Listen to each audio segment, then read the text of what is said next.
Hey guys, subscribe, rate, review on Apple Podcast. Help the show. Last time I checked, we were at 111 or 112. So it's really starting to really get some momentum. So if you could just please help us with that.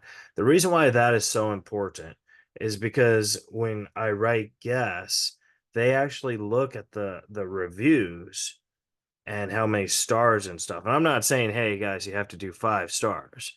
Uh, Obviously, review it how you enjoyed it. If you thought it was a great show, give it 5 stars. If you thought it was okay, 3 stars. If you just didn't like it at all and you thought I was terrible, 1 star. But if you give me a bad review, please or if you give me one bad star or a bad star, please write in your review how I can improve.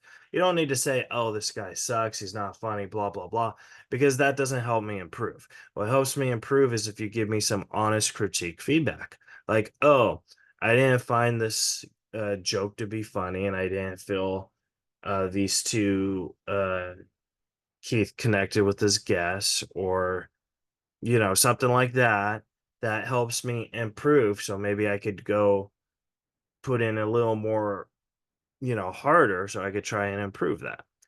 That's what it's all about. But if you just do the bad star, you're not a fan of me, then it doesn't help me improve because my comedy will always be my comedy to me. But I'm willing to learn to improve to make the podcast more enjoyable for you. So I think like that's the difference on most shows where they say, "Hey, 5 star subscriber and review." I think that they just want it for the ratings and all, for when guests look, which I want, but I want honest feedback. So I think like that is most important to me. So yeah, guys. So if you enjoy the show, just say, "Hey, I'm doing something right." Right? But that's just only if you don't enjoy the show and you'd like to get in contact with me and let me know I suck.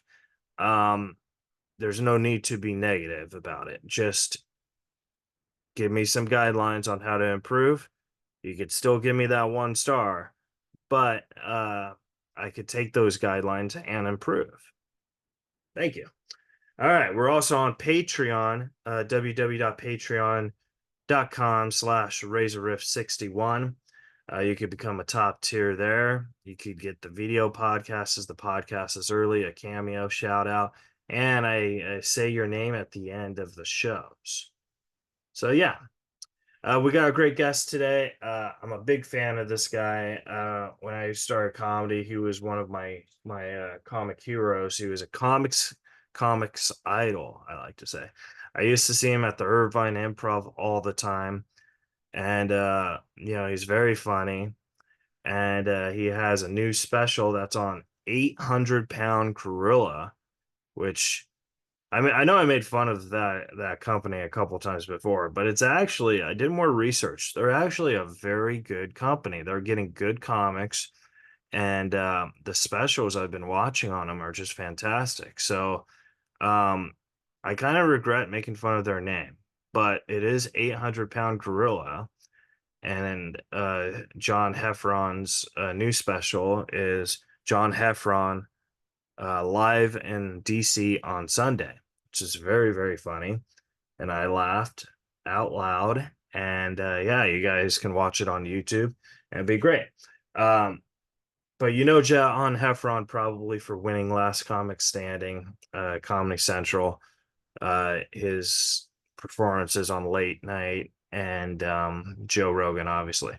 So we've been trying to set this up for a long time. When I first started the podcast, John said he would do it. Then just life got in the way.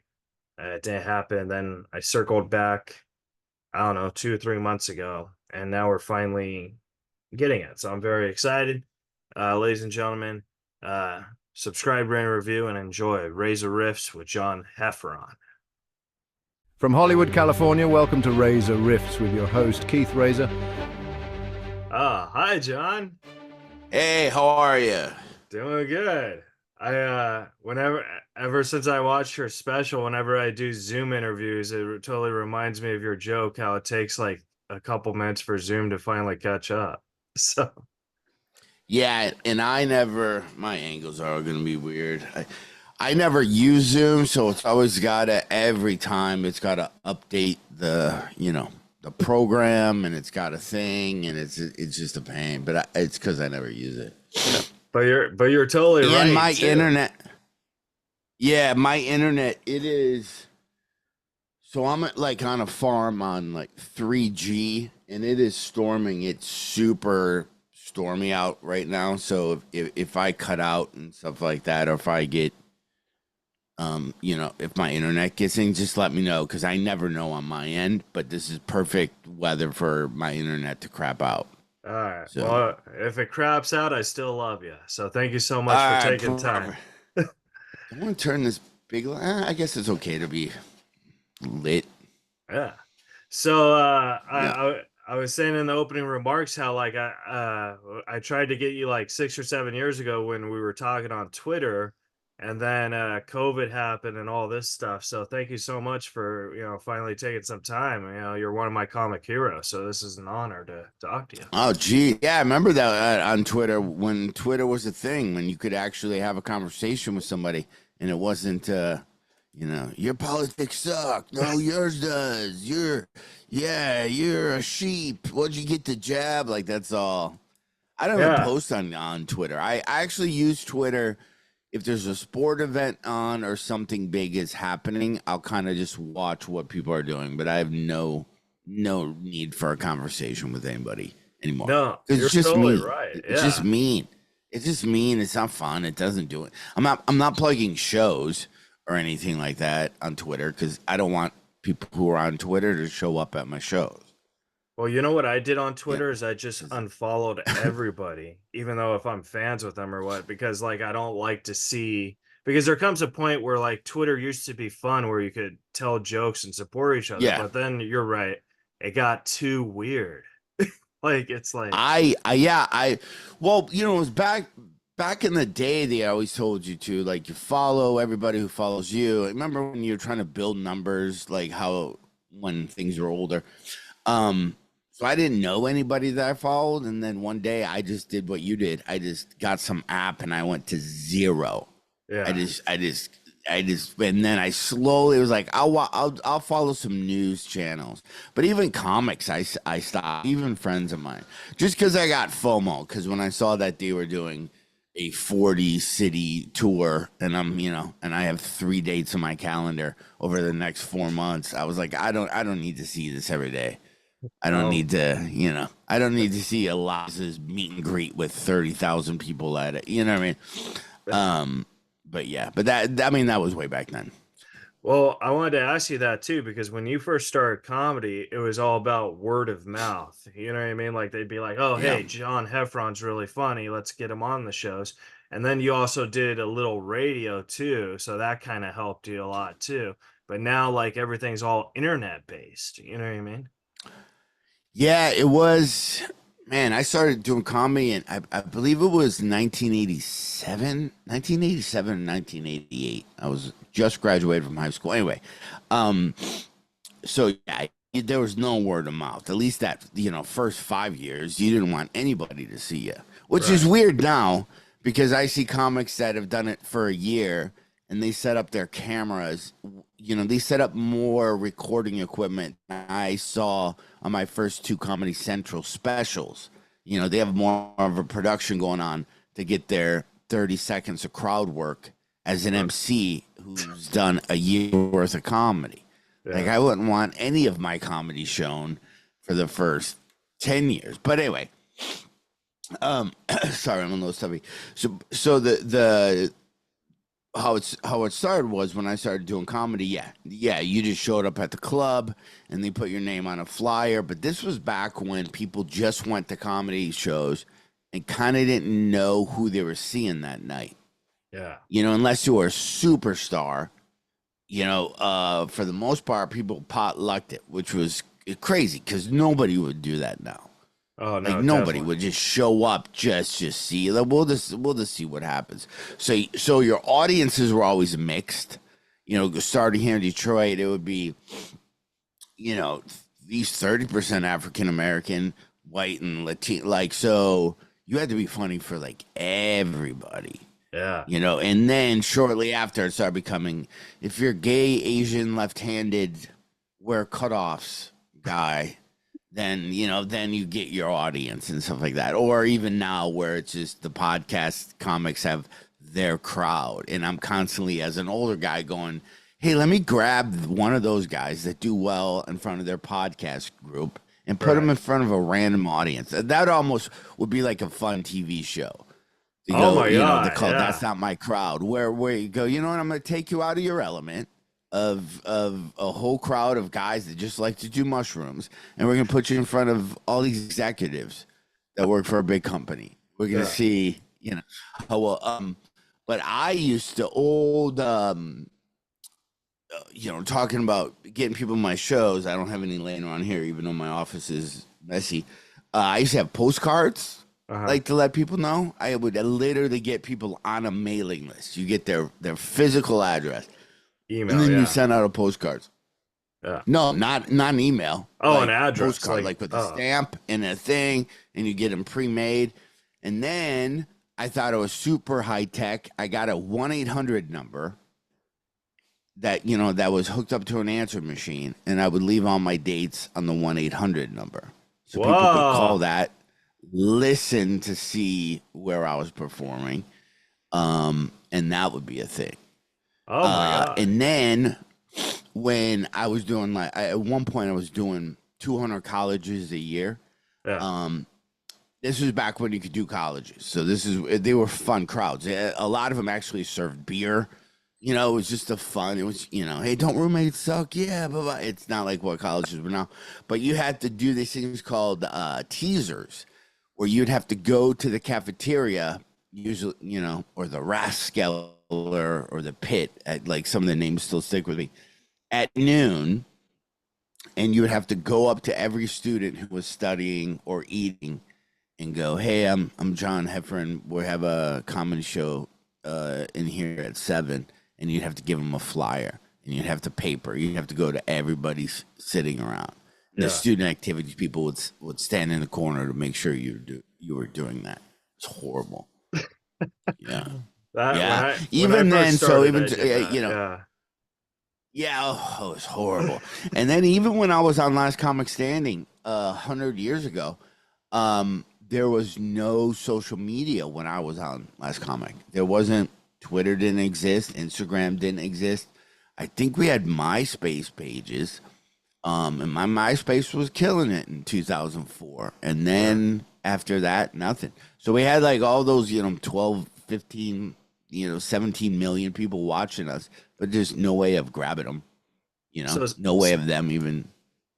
yeah. So speaking of Last Comic Standing, though, like I would like, even though the show's been on forever, I would like to argue that your season was the best one because, or it was the last best one because it was in the house, and then when they stopped laying the comics in the house, and it was just, you know what I mean. I thought it kind of got like too, you know what I mean.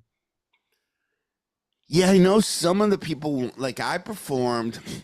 I should have blew my nose before I started. I performed on my season because I got challenged. If you don't know the show, everybody lived in a house, and it started with everybody, and then you went to semifinals, and then you made it into this house. And this was back when reality TV, everybody lived together in some crazy scenario.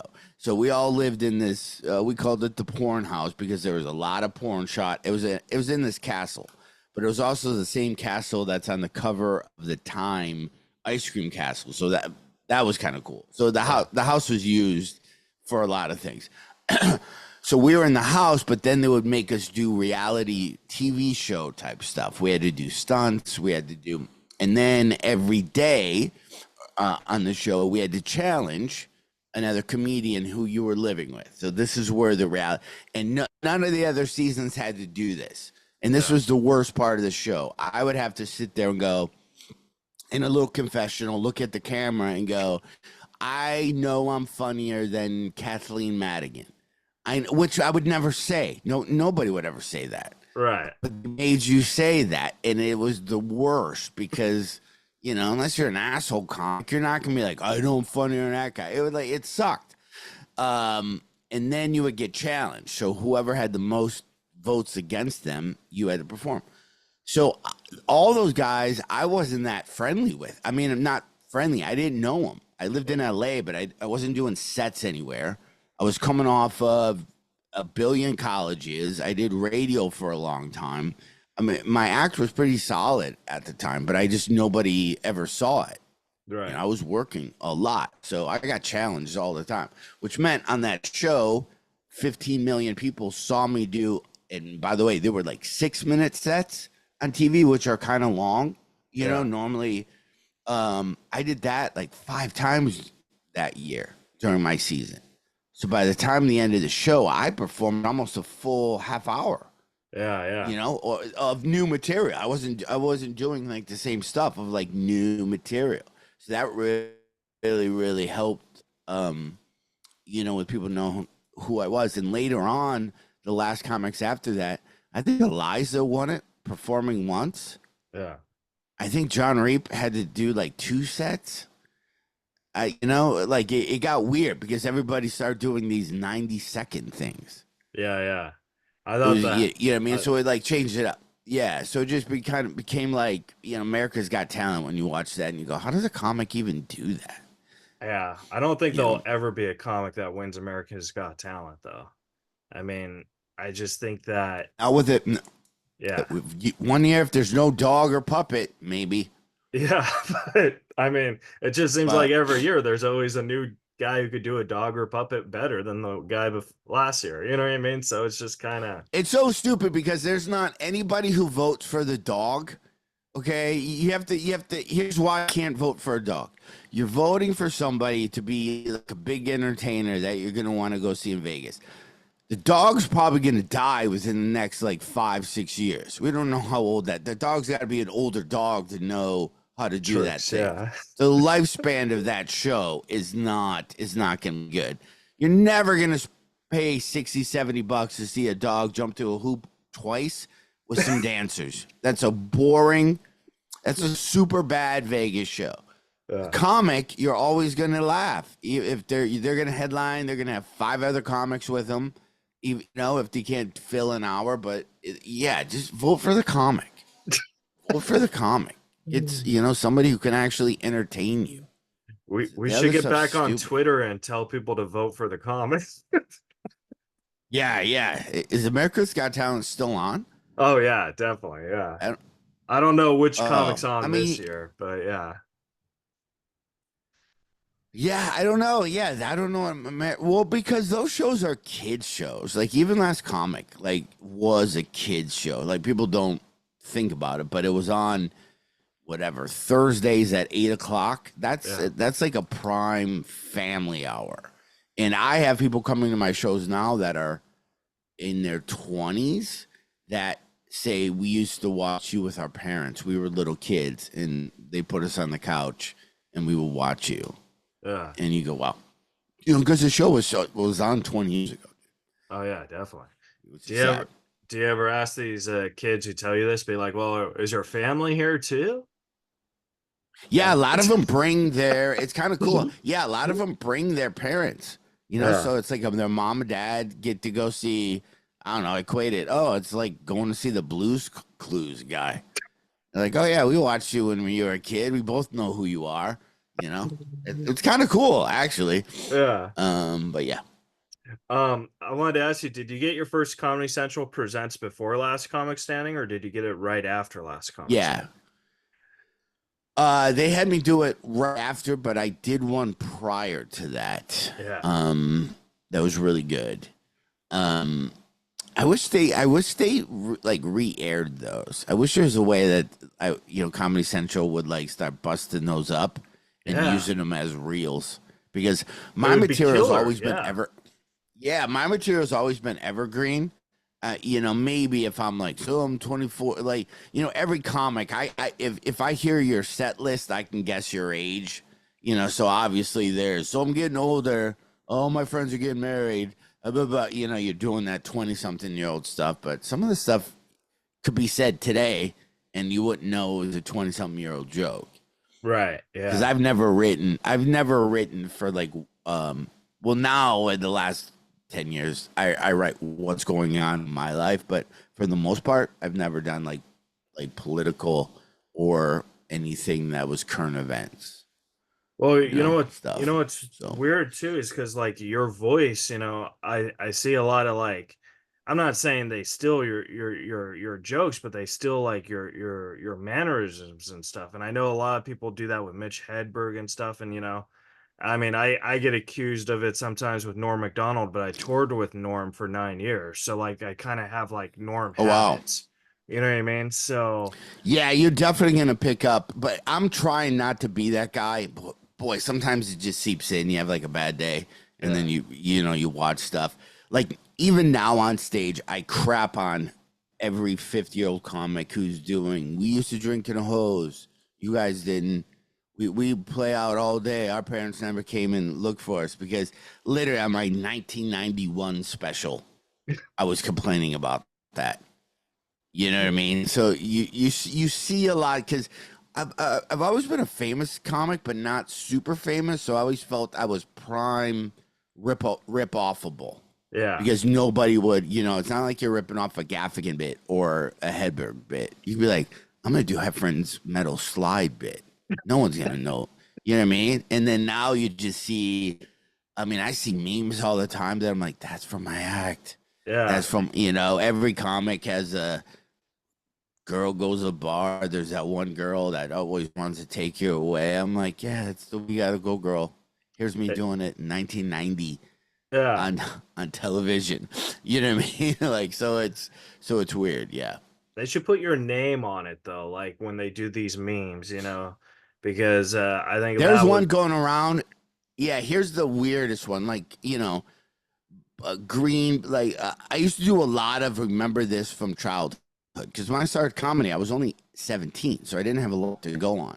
But yeah, there's a meme that I did on one of my albums about otter pops, those ice pops where you use scissors and then you would eat them and they would scar the side of your mouth. And then on the album, I Joker I think just came out or Batman did, and I like you know how I got these scars. Um, and that was the thing. And I had my web guy at the time make a meme of Joker with all the otter pops on him, and right. I was online even a couple months ago and saw there's a meme. It got like it is like 20 million things, and people like share it all the time, but no one knows where like it originated from. I know. But, You like it know, would have been cool but if it what just are you had gonna your do? name on it, Yeah, and they'd be like, ah, there's even yeah, or there's one on TikTok and Instagram. There's a reel that's up to 20 million, 20 or 30 million um views. It's my voice. It's yeah, me doing my bit, but this lady took it, so it has her original audio, and it's this lady, but it's me going, and whatever the bit is, something about those older is we're in bed by 10. Why? Because we can do older people know you can do 3 a.m. shit at noon and blah blah. And the videos are all like older people like partying on boats or like drinking during the day. And it's a really fun it's a fun thing. But yeah, but some lady said it was her voice. but see, Yeah. that's just another example how like these laws and stuff, like because in a way it is against the law, but the problem is there's no way to actually catch them because everyone is doing it. You know what I mean? Yeah. Everyone's not just you, but like just like even in movies, they'll take clips from a movie and reenact that scene, and it's just like, you I had know, a guy recently. This one got me mad. 'Cause I don't get mad about any of the other things because I'm like, well, I'm not. I'm not probably. I used to have a bit I did 100 years ago, and I was listening when satellite radio just came out, and I heard Richard Jenny do the bit almost verbatim, but it was obviously way older than what I was when I was doing it. I right. just didn't know he had a bit like that. It was a bit I came up with, and then I heard, I go, oh shit. People probably think I stole it from him just because back then you didn't have access to knowing. There's not like people always think there's not a comedy database where you go No. type in a joke and it pops up. So sometimes, but then you know, I've also worked with guys. By the end of the week, you start going, wow, man, you're kind of taking. I just saw my joke kind of germinate in you, and you're doing it by Saturday Late Show already, and I haven't even left the room yet. You know, so you see that, and now it's even getting to get worse with AI. When you know, there's not. I don't think AI. You could actually do a joke that AI writes, but it's grabbing that info from somewhere. Oh And yeah, I've made the definitely. mistake of I transcribed all my stand up and I created an AI bot of me and I threw all my transcripts into it. And then I'll go, hey, what's my bit about Ubers? And then it'll spit it out. And then I'll Oh, try to expand that bit. But I gave it to AI, which means it has it, which means if somebody asks for an Uber bit, now there's a chance that a yours couple is of gonna come up. Yeah, what I said is going to come up. So I'm like, well, I wish I didn't do that. yeah, You know, so you don't know where the jokes are coming from, but so people are going to get ripped off that way. yeah. It's kind of weird. It's one It's of kind of those weird to things fight though. that. When you Or did it though, you didn't recognize it was gonna go to this level. You know what I mean?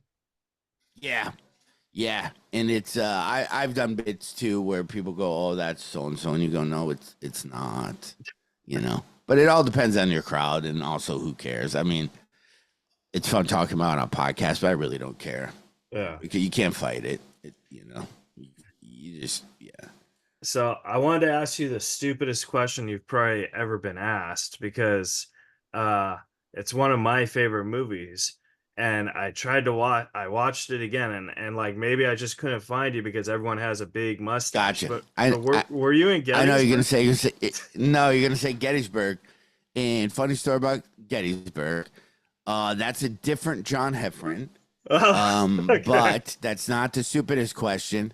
Yeah, it's not the stupidest question because I've been asked it almost every time I've done like radio or anything where they look up your bio. But here's the thing.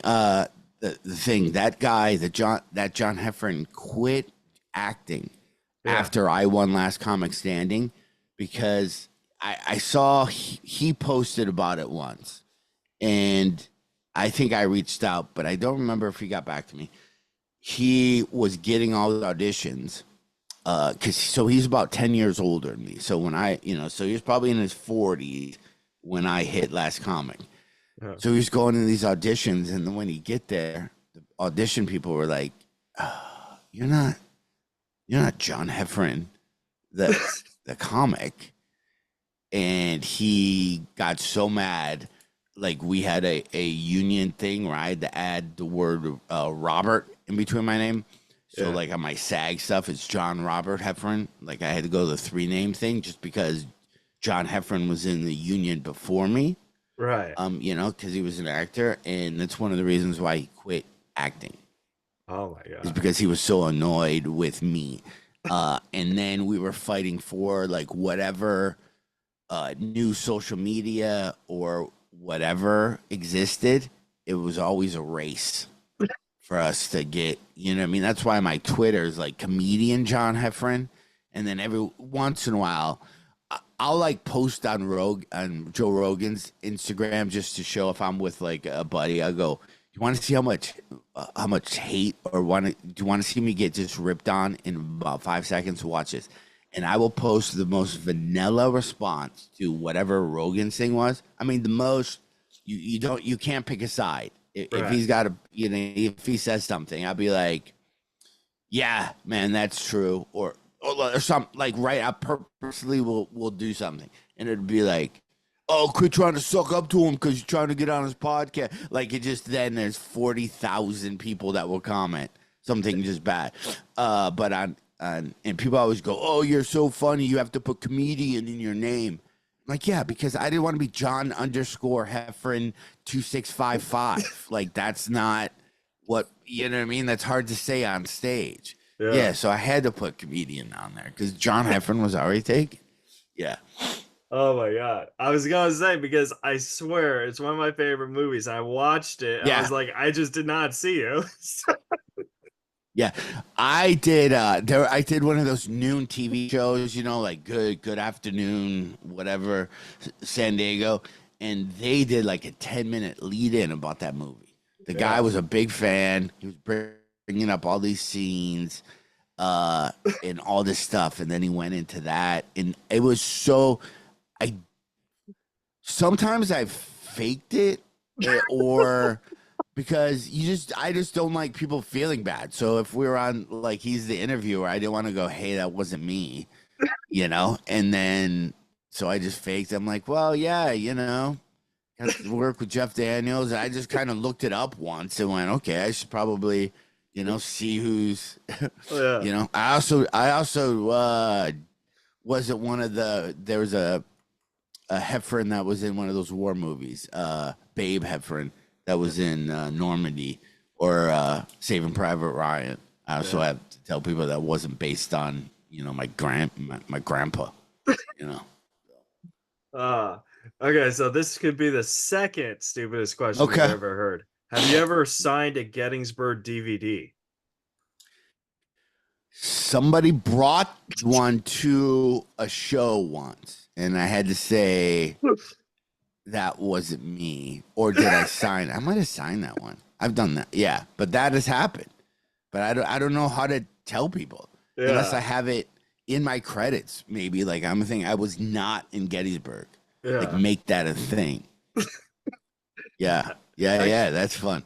It's that sorry you could had be to the watch name it of so the many next times. special. I was not in I was, Gettysburg. yeah, for real. I was not in Gettysburg. Yeah, I had a tax attorney. We were going through all this stuff, and then she goes, "Hey, can I ask you a question? I don't mean to make it not business, but my daughter's a huge fan of Gettysburg," and I'm like, "Oh gosh, here it goes. It's not me. You Not me." gave me that look when I brought it up. Yeah, I know it's coming. Yeah, yeah.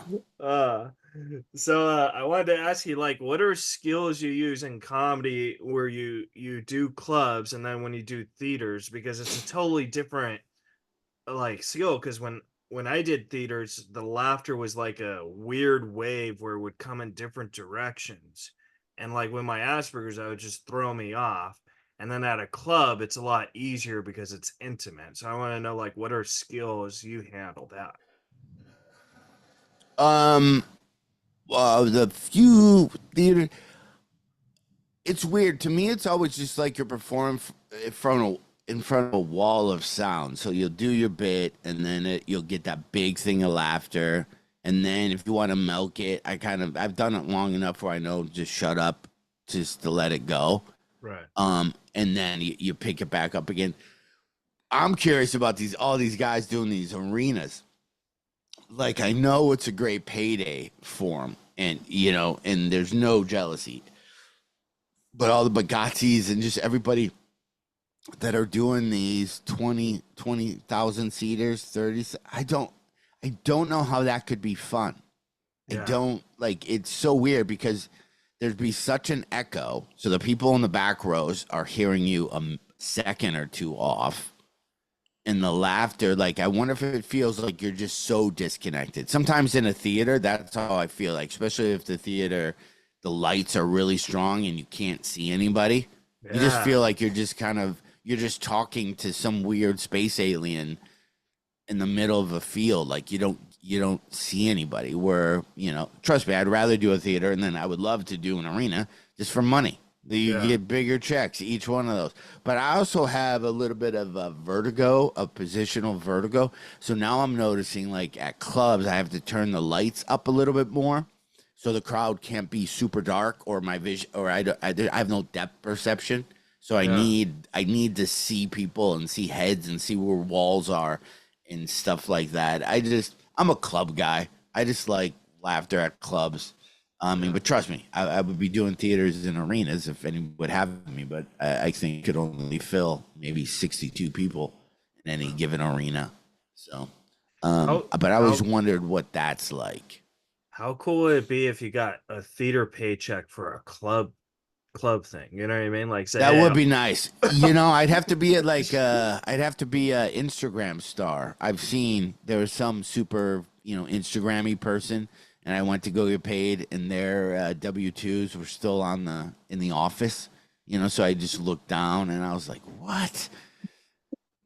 saw this person. I won't even not won't shit on them. Yeah. They were on stage, sold out. It was sold out. Tickets were maybe four. Comedy club tickets has gone up a lot in the last year or two. Like comedy club tickets used to be like 15, $20 if you go. Yeah. But wherever I was last week, it was 30 some dollars.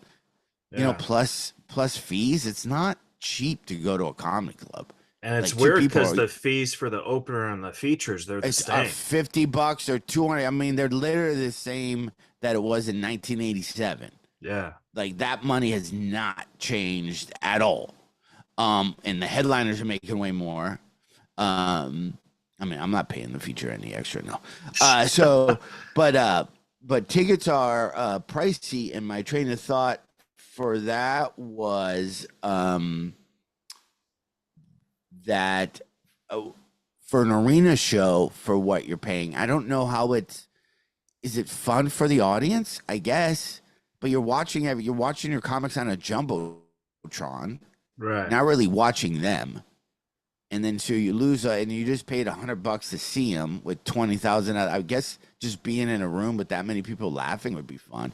But Yeah. man, I'd rather see half of the. I'd rather see a Nate Pagazzi at a club. To be honest with you, I'd rather see him at a club just as a comedy fan. But that's just like going to see your favorite band do an acoustic set in a smaller room. They're always better Oh no, definitely. than I saw Brian Regan at a theater, sold out. He was great. Brian Regan's like the funniest guy in the world. But then I saw him like do a workout night at a comedy club and was way more funner because like it was like, I don't know. You know what I mean? yeah, they're interesting. But comedy clubs are at that place where I mean, there's no headliner that can sell out Thursday through Sunday like they used to. Yeah. So all those comedy clubs are gonna have to change it up and have like Saturday be, legacy comics, somebody who's been around for a little bit, and then the Thursday and Friday. There's more novelty comedy acts than ever before. There's like 4 guys working now with no shirts on stage. Yeah. 4. There should be 1. It should Yeah. be Burt Kreischer. Nobody else should go, you know what, I'm gonna go on stage without a shirt. It's been done. Or you know what I mean? I'm the Southern guy with no shirt and cut off. Oh, okay, I'm the female. Like it's You just want weird to see a now. tour of no shirt comics, kind of like the blue collar comics. Yeah, just a no collar and just nobody have shirts. Or it's weird how comedy got that way. Or the women of certain age, which that tour does well. Which I might identify as a female just so I could do that tour because they do well and they do a lot of theaters and all that type of stuff. Yeah. So I wanted to respect your time, but I have 3 quick questions. No worry. Okay. I wanted to ask you about my grandma makes blueberry pancakes. Like, how did you come up with that idea? Because writing a kid's book is I would find that to be very hard. Yeah, as hold on. Okay. They're in there. Anyway, did somebody clean my office? I was going to show you a cover. I'm very proud of those. I don't know where they are though. Me and my wife, we were making something for our granddaughter, and I did this joke. It's an old like joke. And then nobody ever heard the joke before. So I go, that would be a funny way to do these kids books. So we go, let's write these. My grandma makes blueberry pancakes, and it's about this girl Jane, our granddaughter, who asked everybody in town, can you make blueberry pancakes? And at the end, she goes back to her grandma and she's like, why do you keep asking everybody? And then she just yells, because I want blueberry pancakes. So nobody was saying, yes, I'll make them for you. They're just saying, yeah, I know how to make them. I make them fluffy. I make them. So she was getting irritated because nobody was getting what she wanted. Yeah. So it was a weird thing of how to ask questions and how to whatever. So we did blueberry pancakes, and then I found like an artist, on Upwork or something. But then we started, because they rhyme. Me and my wife started to have such a good time writing. Like my grandma makes chocolate chip cookies, and I would put like an Eminem rap beat underneath it, and if it rapped well, if it flowed as like a Eminem song, that's how we knew that that's when we would change words if words Yeah. didn't change. We did like 4 or 5 of them. I Um, I'm just so and then impressed with people who could write kids books, like, because that is the hardest thing. Like, my script writing teacher said, "Hey, I could write a script and sell a script, but I cannot write a kids book and sell a kids book." it's hard. I did a lot of because there's kids books and then there's early reading books. So there's books from 0 to 3, and then you can't just write a kids book and go it's for all kids. It's then from 3 to 7. Everything changes how they read, what they want to read about. There's all these different. It gets really confusing. It Yeah. gets super. So this one was. I was like, yeah, I don't know how. But then after doing that one, I'm like, I want to do I forgot what they're called, not a storybook because that would be a book, but where you start where there's a bigger story and there's more words. That's like the next one up. You read like maybe in 4th and 5th grade, Like a right? short Where story? no, just like a book, but the language is easy, but there's more of a plot, and then there's a thing that happens. So they kind of start to learn the story structure Oh, like instead James of and the Giant you know Peach or something? yeah, you Eh, start going, yeah, my Captain Underpants, like all that starts to like. There's an age group where especially boys really get into. I mean, I was really into all those choose your own adventures. right. Like, were kind of the books that I wasn't a big reader, but that was that. But I also wrote, and I've none to show you the cover. I wrote a spy book during COVID. I worked on a spy book for 5 years, and then when COVID happened, I just tried to finish it and bang it out and sell it just so I was making some money. That one was called The Holding Deal. It was about a comic who won a fake reality show. He didn't know it was fake, but he won it. He was excited, and then he found out that it was the government that created the reality show, and they needed him to drop off an envelope at every city that he performed in. So he was kind of like a courier for Whoa. this shadow government, but they used comedy as this thing because nobody would question Suspect, this yeah. kind of low level comic performing at these clubs. And then after every show, somebody just comes up to him and he's got to do a little switcheroo, and then he starts getting pissed about his level of comedy because he wants to do like get a special, Yeah. because he feels he's good, but they're like, we can't have you be special level. We already have people in that lane. You got to stay in this like opener, like feature act level. Uh-huh. And then he's bored with his spy stuff because all he's doing is passing out envelopes, like when he's selling his t-shirts, and he thinks that's boring as crap. And then one day he just decides he had enough. It's kind of Uh, cool. People like it, you know. I'm gonna buy it. Is it on Amazon? Yeah, I have funny shorts on, but hold on. Okay. No, dude, somebody steal all my merch? Oh, okay. So this is what the grandma books look like. This one was gingerbread houses.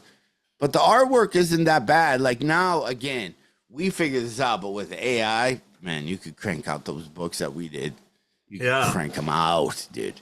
Like, and then the Holding Deal book, I was a big fan of that one. That one was a really good read, and it was really hard to write, though. I'm not a good writer. I took all these online classes, and I would use the classes to help write the book. When first thing you had to go through all the characters. It was tough because I'm Yeah. good at, and I spoke a lot of it. So I'd be like, yeah, it was a summer day. Then I get off stage and I'm going, and this guy comes and I got to fight him, blah, blah. And then I would transcribe that and try to edit that. But it's hard when you don't have a ghost. Like, after writing that book, I realized any famous person that comes out with a book did not write the book themselves. Oh yeah, Nobody did. ghostwriters. Yeah. It's all because it's so hard. It's too hard to.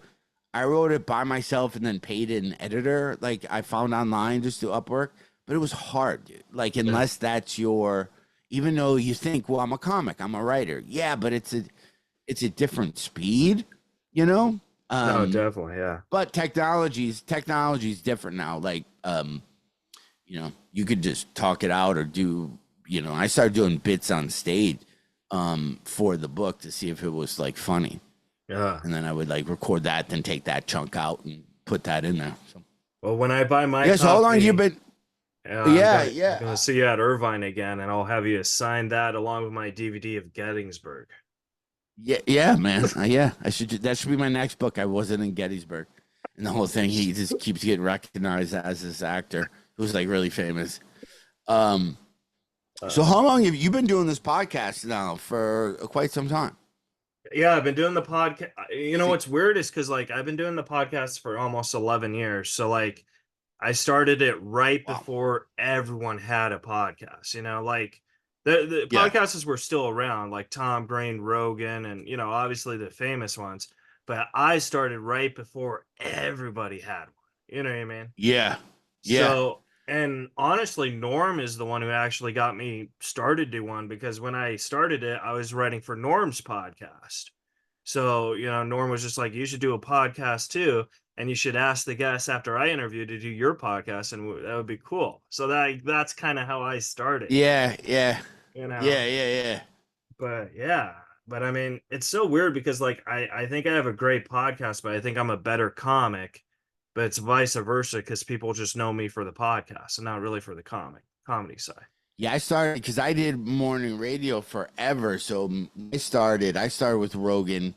You know, I used to be on like Rogan's, you know, number 4, episode 4, you know, episode 7.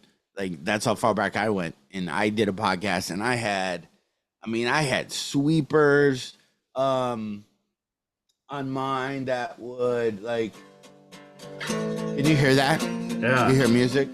Hold on.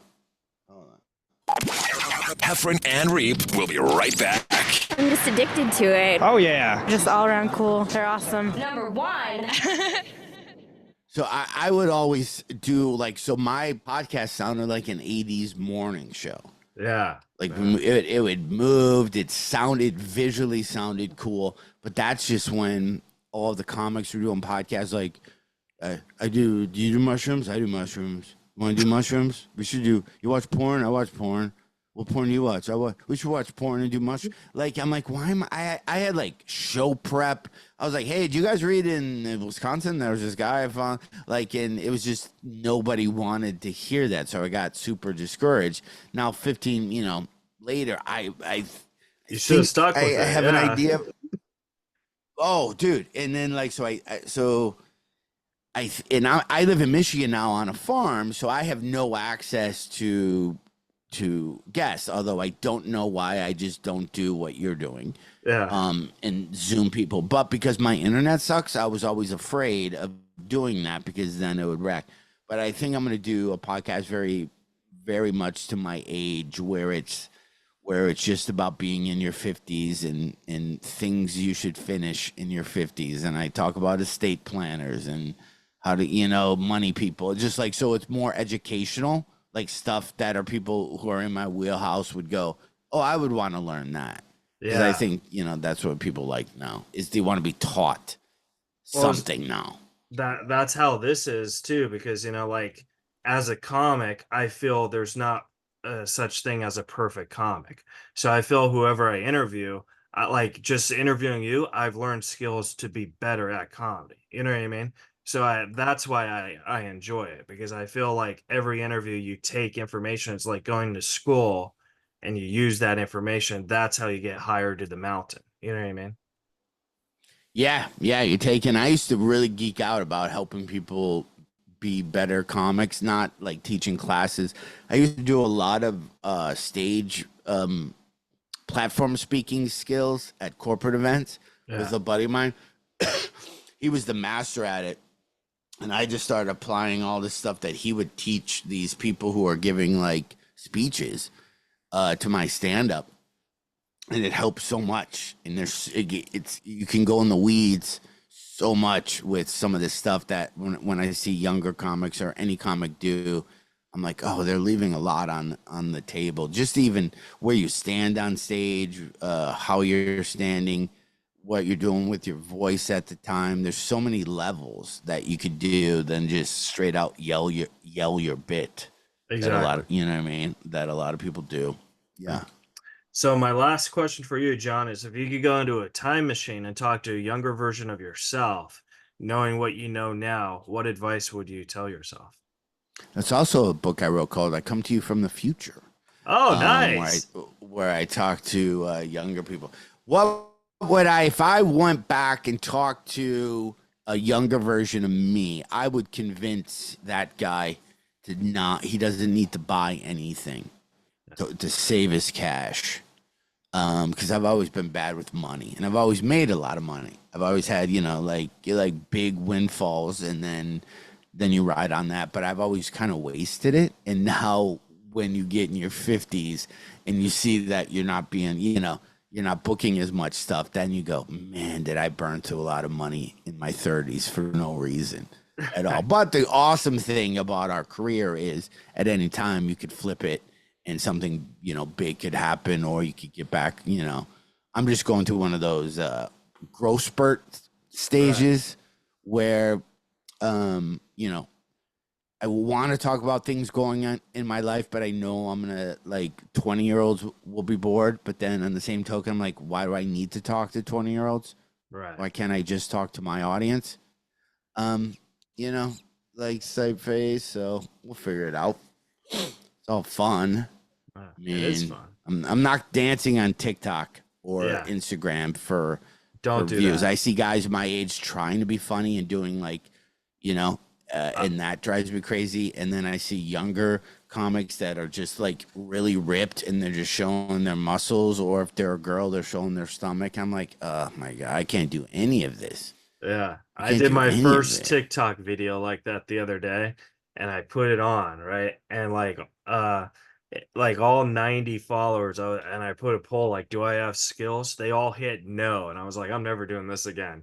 Like, it was just so self. It's hard. Like, you don't, yeah, like, you don't know. But I buy so many programs of, like, what things to use on. You'd think after doing comedy and being a little bit successful after 34 years, you'd think you'd have it figured out by now. Yeah. You'd think you'd go, oh, I know exactly what to do. But then you get a little FOMO. I'll watch, like, the Burt Kreischers and stuff. I'm like, how are those guys? And then you go, oh, they have a team of 20 people that are doing all that stuff for them. That makes a huge, like, all right, or it's you and your podcast, I'm assuming. But I've done podcasts where you're like, you have more people working this podcast than when I did morning radio in Detroit on a station that, like, it's crazy, but Yeah. it's also fun. I hate to break it to you, this podcast is all me. So, like, I'm the one. Yeah. So Yeah. I don't make enough to hire somebody to do that. But it But would that's make my life encouraging, though. You've easier. done it for this. Yeah, but it's encouraging you've done it for this long, just being you. Like that, your follow through. Like, me and John Reap have a podcast, and we've started and stopped it maybe 9 times over 15 years. Yeah. We'll do it for a little bit, and then we're like, want to meet on Tuesday? I get home Tuesday night. And by the way, like, I thought this podcast I'm doing with you, I thought this podcast was like 3 weeks ago for some reason. I didn't look at a piece of paper.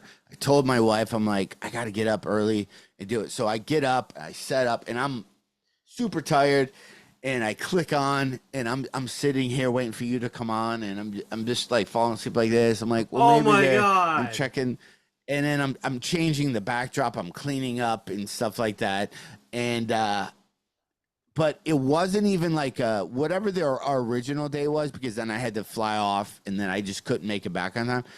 I was wrong on every level. It wasn't even like, I thought it was a Tuesday, and the original one wasn't even on a Tuesday, but I thought it was a Tuesday. It didn't even have a 3 in the date, but it was on the 3rd. Yeah, I've been up ready for this for like months. Oh my God. You should have texted me. I would have been like, oh, let's. You probably would have been up and said, yeah, let's just do it. I don't know why I didn't do that, because I was up. I was all fresh, and I think I even had my hat off, and I picked up my I never know what to do with a backdrop of a thing. So I cleaned up a little.